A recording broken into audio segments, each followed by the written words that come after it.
We are working with a client that's hypersensitive.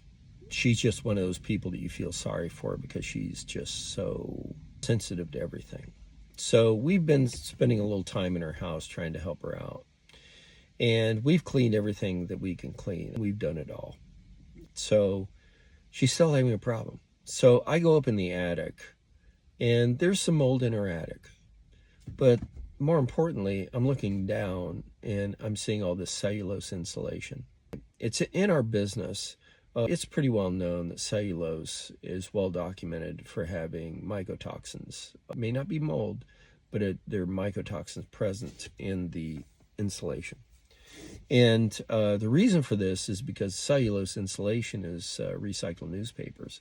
And so through the handling of used newspapers, they get wet. And then during the process of converting it from a newspaper to the insulation, there's not a method that damages, destroys, removes, negates the mycotoxins.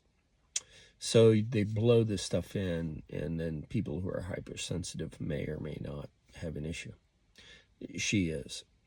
So you can collect samples of the cellulose, send it off to a lab, and ask for an analysis for the presence of mycotoxins. You can do that. The problem is the analysis is of a very, very small amount of the insulation that you collect.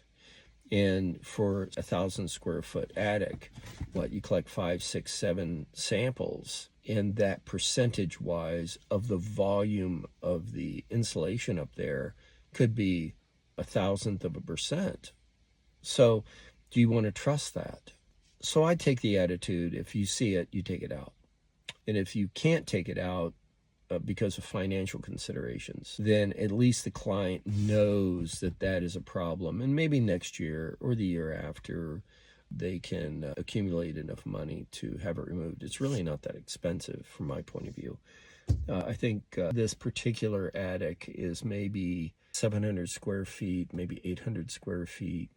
And it's going to cost them about $4,800 to remove and to replace the insulation with fiberglass.